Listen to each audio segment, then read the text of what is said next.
Munish Chawla is the co-founder of Lifestyle Docs and Peaceful Planet Foundation. He also serves as volunteer clinical faculty at the U of H Fertitta College of Medicine. His two main passions are, no surprise here, lifestyle medicine and mindfulness meditation. And today he will be speaking to us about the latter. Dr. Chawla. I'm glad I have this opportunity to really thank Ms. Aguirre for doing a fantastic job today. So she is holding it all together. So we are trying to spread peace, health, and wellness. And I think all the presenters that have come so far, that's their central message. So this is, what we want to embody, and this is, we're on the journey ourselves. We're not perfect. So we just love having this wonderful tribe, wonderful community that wants to do the same. If you've met me other places, I don't have very many talents. I either talk about plant-based nutrition or mindfulness and meditation. So today I'm going to focus on mindfulness meditation. And I wanted to kind of start off with definitions or terminology. I know a lot of you are practicing meditation, but some of you may be new to this. So what does mindfulness mean? So I like to kind of break it apart. The first thing to do is just to take a pause, okay?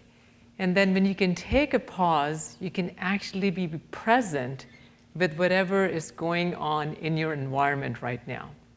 You can then become more aware. In modern times, we spend way too much time in our head and not really in touch with what's going on in the present moment. So we're not really aware.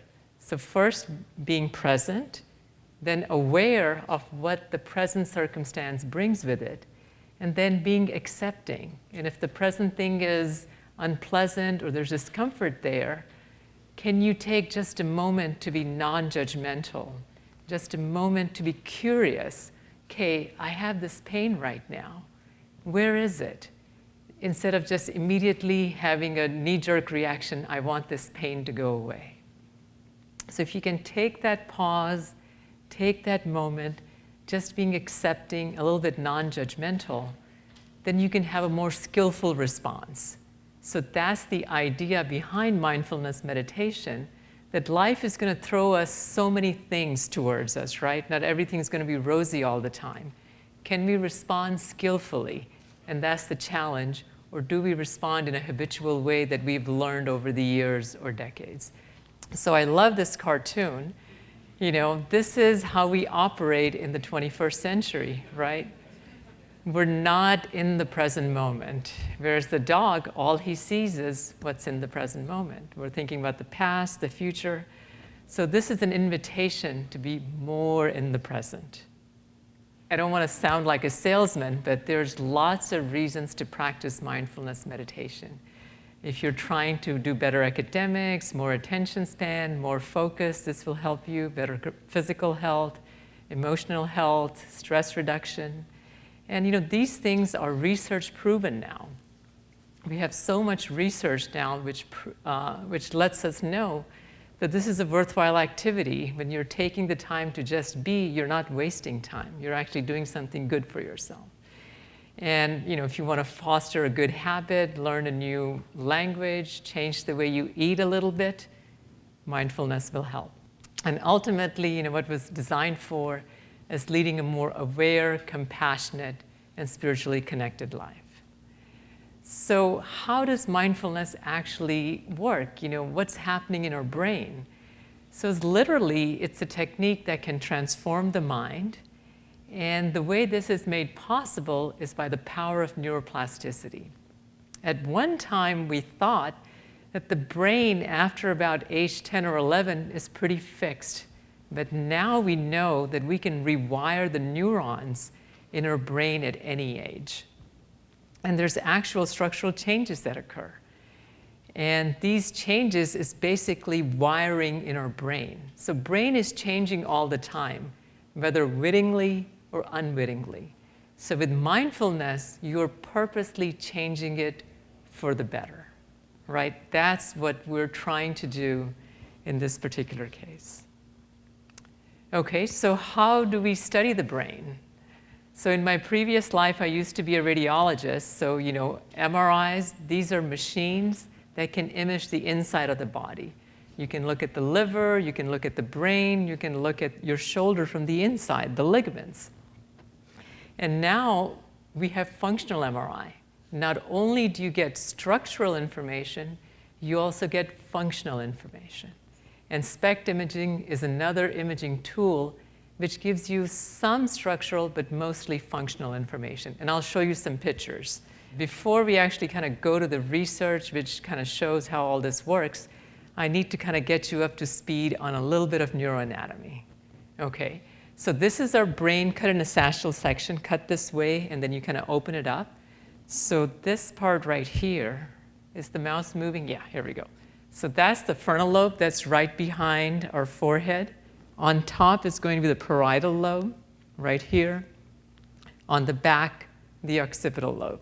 And there's 3 other structures besides the frontal lobe or the prefrontal cortex I want you to pay attention to. And that's the triangular structure, the insula, and the almond-shaped structure, the amygdala, and the green sort of curvy structure, the hippocampus. So just as a, I guess, clarification, the stuff that happens in the brain, it's very complex, okay?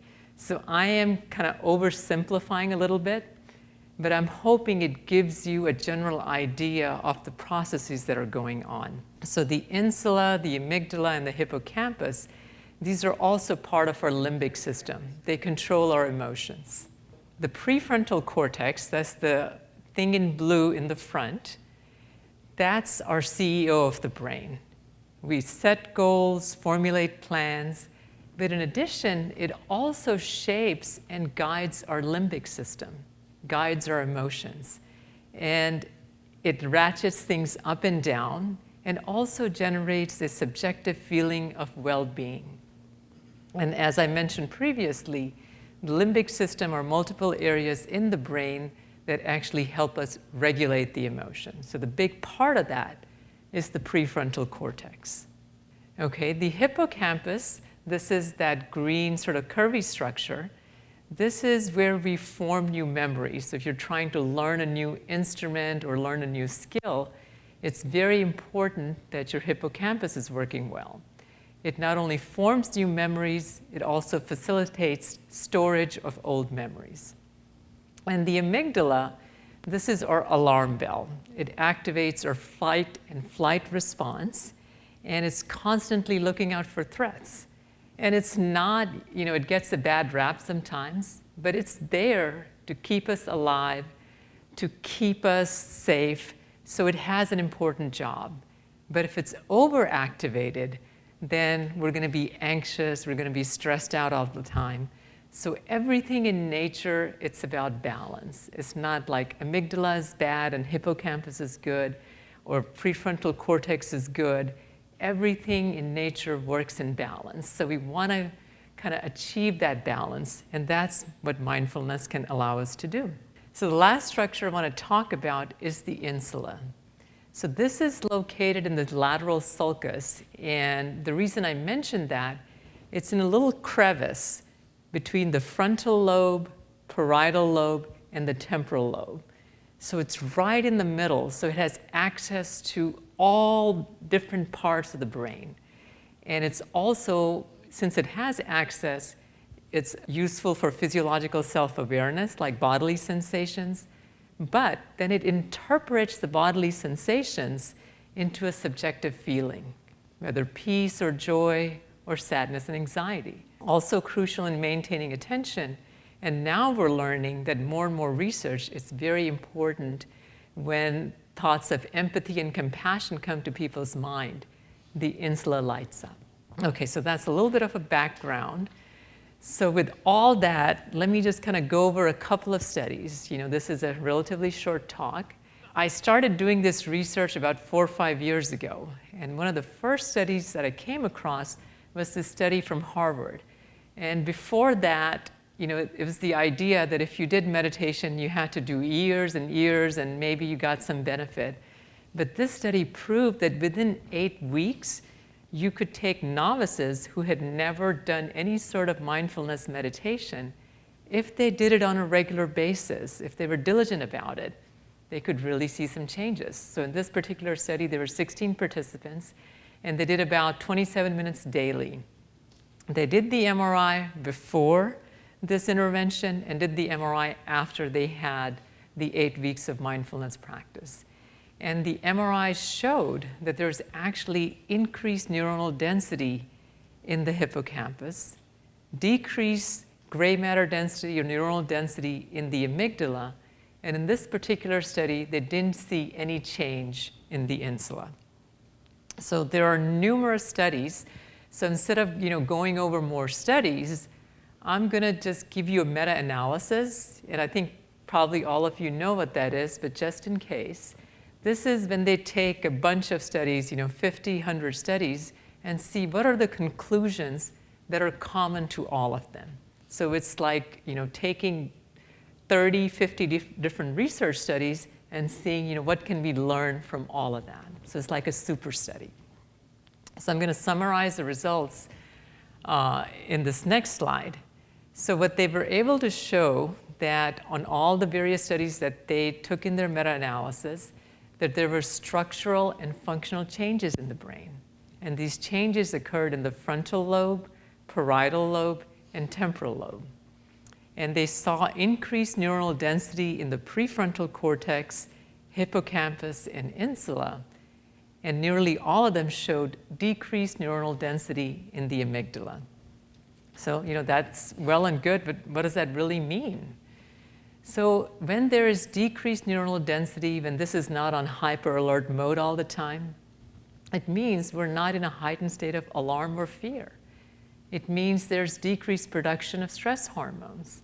It means we can reduce our anxiety, our phobias, even sleep better, okay?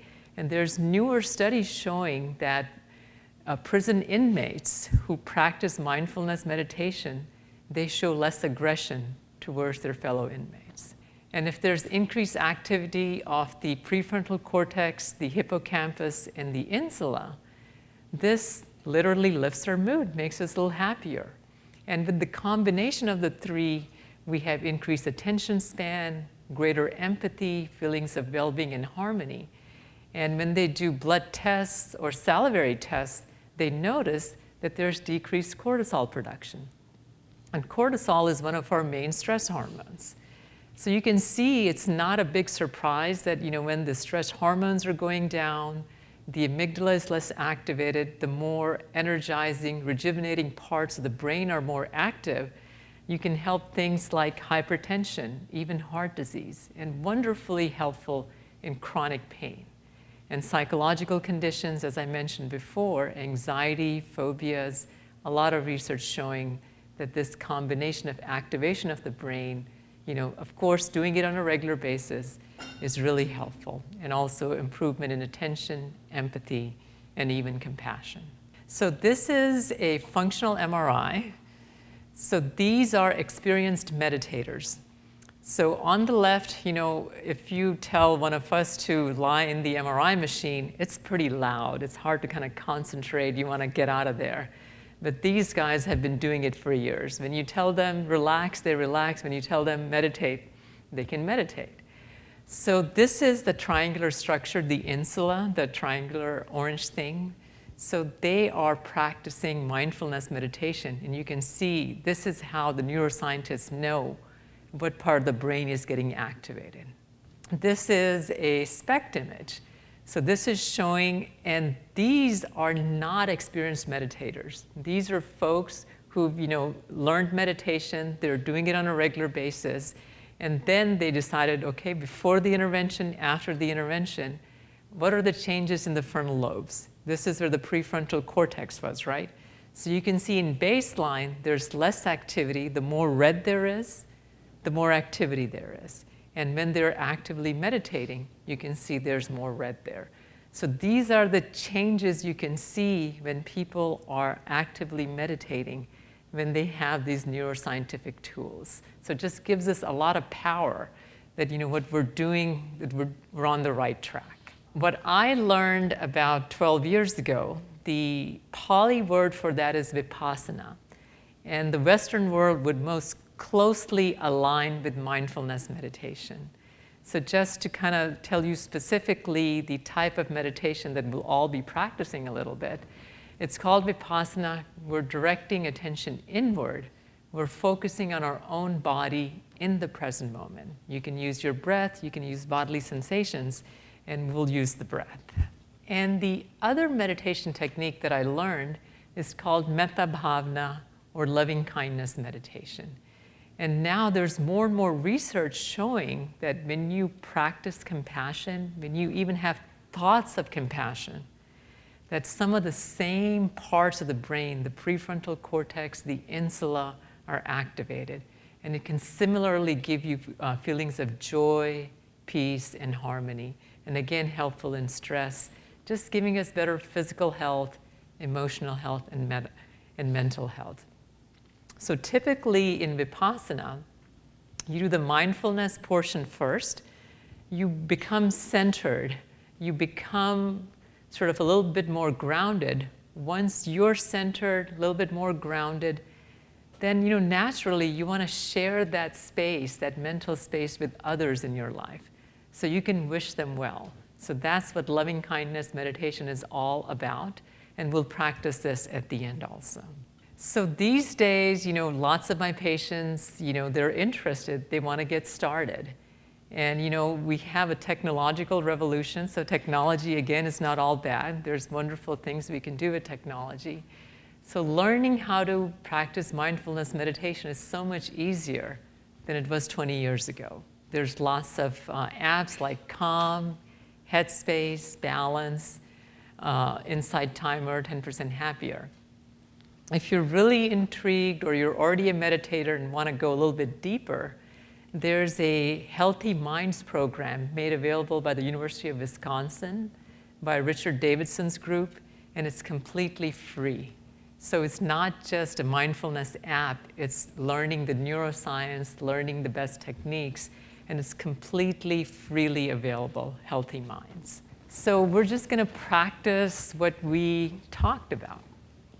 So the first thing to do, just take a pause. Just try to be present right here, right now. And if the mind goes elsewhere, that's okay too. We just slowly remind ourselves that this is my opportunity to be here in the present space. If you want to shift your feet, if you want to adjust your shoulders, whatever feels good to you.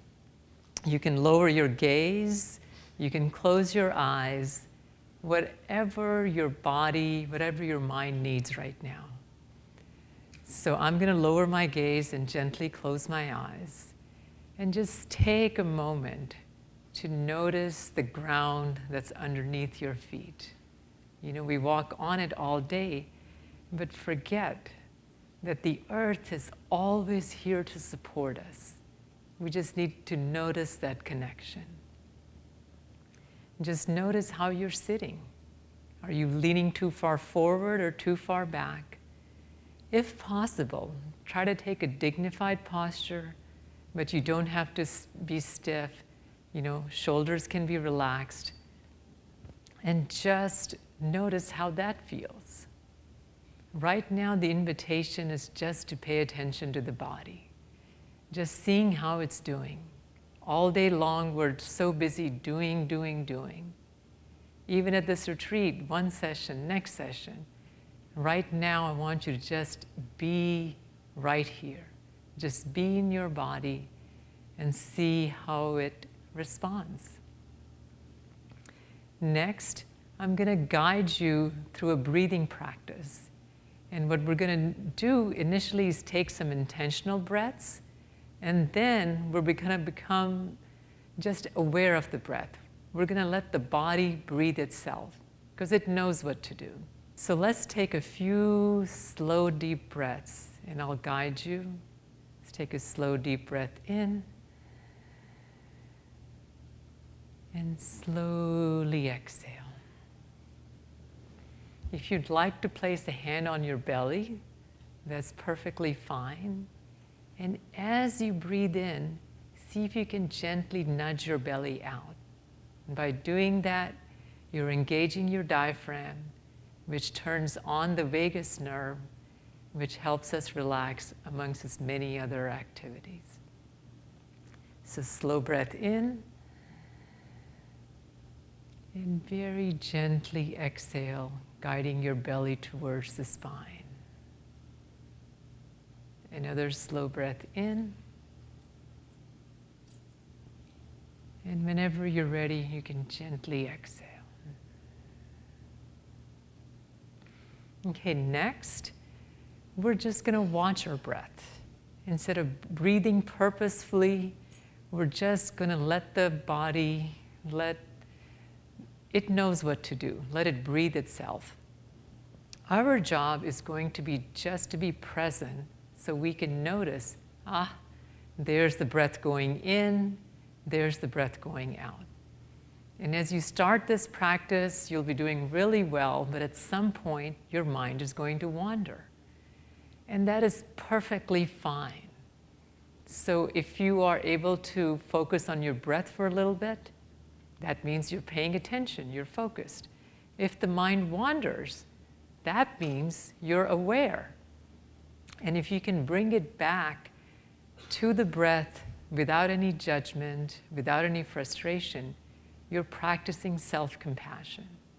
So whether you are receiving focus or awareness or compassion, so there's no wrong way to do this. Okay, first I'd like to invite you to notice the breath in the area around the nose in the nostril. If you can feel the breath even better, but just notice as it comes in, as it goes out, and we'll spend about a minute here.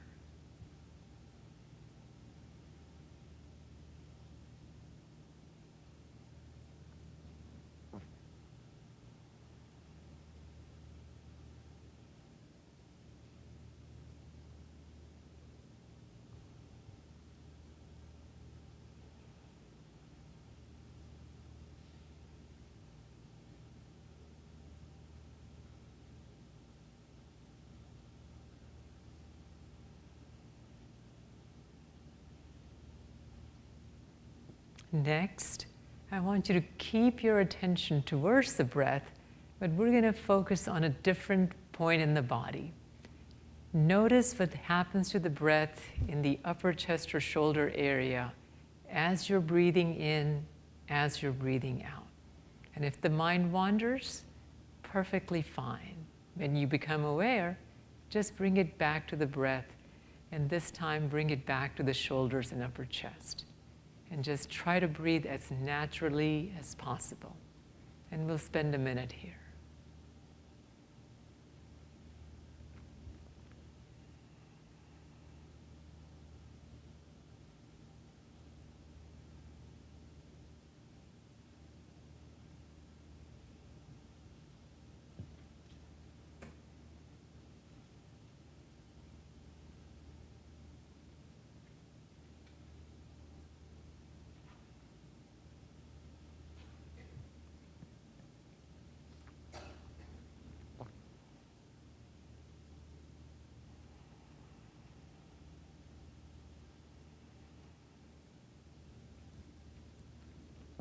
Next, I'm inviting you to shift your attention one more time.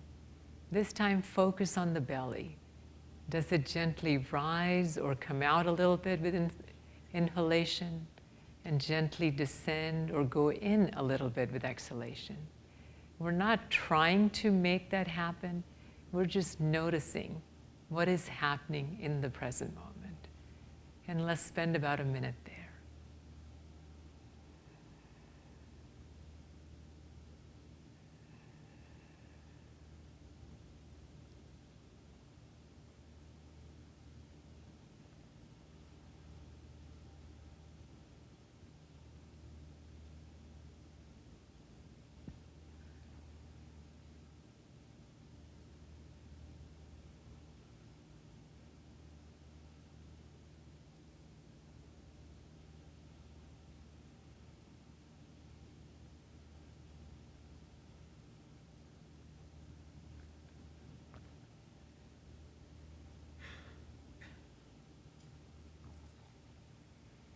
Okay, finally, I'd like for you to make a choice.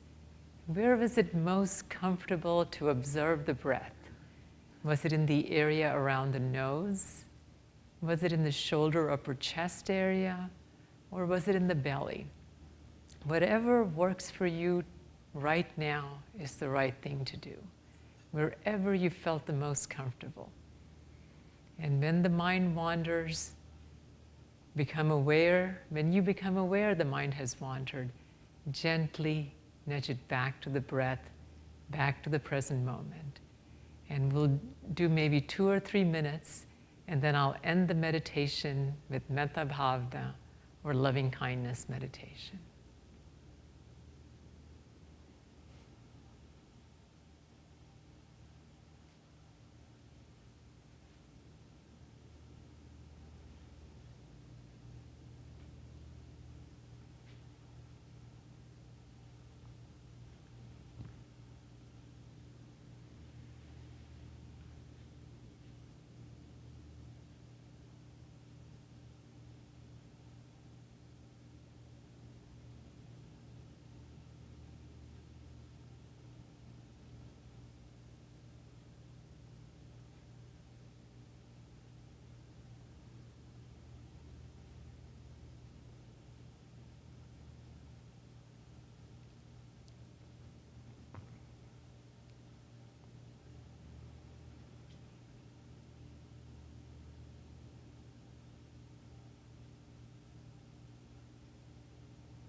Keep your eyes closed and repeat in your mind, may I be safe, happy, healthy, and peaceful.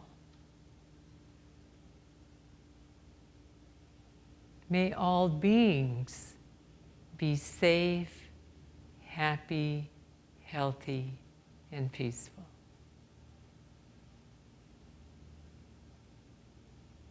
May I forgive all beings for any harm they may have caused me, knowingly and unknowingly.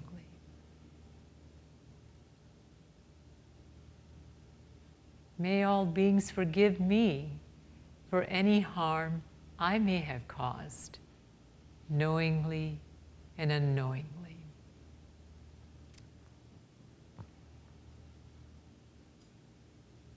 May all be happy. May all be happy. May all be happy. Thank you for joining me.